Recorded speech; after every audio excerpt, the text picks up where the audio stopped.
Bonjour à tous. L'atelier de menuiserie est toujours fermé, ça fait 10 semaines maintenant, c'est un peu long, mais avec les élèves on patiente. On n'a donc pas fini notre table de défonceuse. La dernière fois j'avais expliqué comment modéliser le guide. On va regarder comment faire ces petites molettes avec les fonctions de base de SketchUp. Pour la conception et la réalisation de ces molettes, j'ai copié ce que propose Petit Copeau. Allez voir sur sa chaîne, c'est toujours tout à fait passionnant. Merci donc Petit Copeau. Ces molettes font 50 mm de diamètre, elles sont constituées de deux bois différents. On va donc la modéliser avec SketchUp. Je vais générer 3 pièces avec le plugin pièces. Les premières feront 450 sur 15, je vais faire 2 pièces. Je vais les faire par exemple en érable, de manière à avoir un contraste. Je vais ensuite faire un clic droit souris, aller chercher ma bibliothèque de matériaux exotiques, choisir par exemple du cipeau. Je vais faire une pièce 1 en cipeau, et elle sera de 20 mm d'épaisseur, j'en aurai une seule. Je génère mes pièces, je quitte le plugin, et à l'atelier, ces 3 pièces-là, nous allons les assembler et les coller ensemble de manière à avoir une pièce de 50 sur 50 de côté. Je vais sélectionner mes 3 pièces, clic droit souris, éclater, clic droit souris, créer un composant. J'ai donc créé un nouveau composant que j'appelle de nouveau pièce.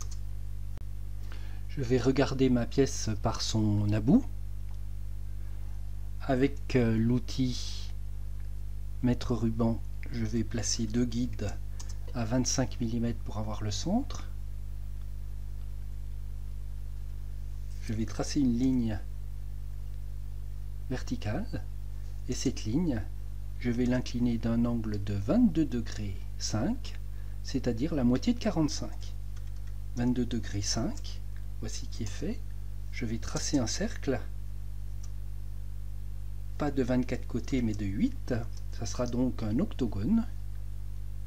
Je vais tracer mon octogone et venir mettre un des sommets de l'octogone ici. J'obtiens donc ma pièce. À l'atelier, il suffira avec la scie sur table et un guide d'enlever ces 4 coins. On aura incliné la lame à 45 degrés de la scie sous table, on aura positionné correctement le guide et il suffira ainsi d'avancer la pièce pour la scier. La pièce sera sciée. Il suffira de répéter l'opération sur les 4 côtés en tournant la pièce de 90 degrés à chaque fois. Avec SketchUp, l'opération est très simple. Je sélectionne mon octogone, je le coupe, je vais éditer mon composant, faire un coller sur place, et il me reste à faire des pouces étirés, 400. Et pour les autres pouces étirés, double-clic, double-clic, double-clic. J'obtiens donc ma pièce octogonale.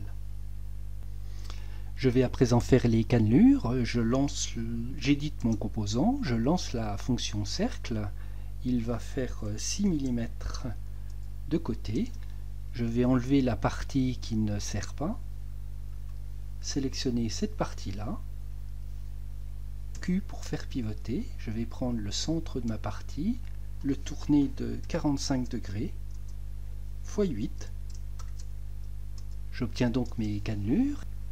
Un pouce étiré sur cette partie-là, pouce étiré de 400, voici qui est fait. Il me reste à faire des double-clics sur les autres parties, double-clic,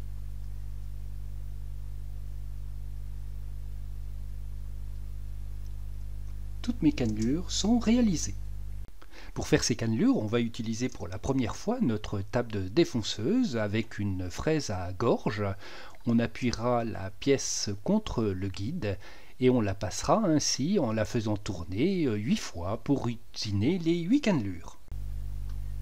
Une fois les cannelures réalisées, on va faire comme petit copeau, monter la pièce entre pointes autour et avec un bédane faire les entailles. Si on n'a pas de tour, on va couper la pièce, on va le faire ici avec le plugin coupe. J'indique la face sur la table, une arête contre le guide, un point de coupe, je vais garder la coupe et scier. J'ai donc mes deux pièces, je vais masquer ce restant. Voilà ma pièce, on voit que SketchUp n'est pas un logiciel de modélisation volumique, puisqu'on a simplement que les surfaces. Je vais tracer une ligne pour avoir le centre de ma pièce, et je vais éditer cette pièce-là, tracer un cercle. Il fera 10 mm de rayon, ce cercle on le fera à la scie cloche, et ensuite on fera un pouce étiré pour avoir cette petite avancée, pouvoir prendre la molette. Il nous reste à faire un perçage pour mettre l'insert, un perçage qui va faire 10 mm de diamètre, 10 mm de profondeur. Je vais faire un petit fraisage sur 1 mm, il va faire 12 mm de diamètre. J'ai le centre du cercle, je perce, mon fraisage est réalisé, je vais pouvoir mettre mon insert. Je termine ainsi mes petites molettes, je peux en avoir autant que je veux. Merci à Petit Copeau pour l'excellente idée qu'il nous a donnée et à très bientôt avec les extensions VMSUP.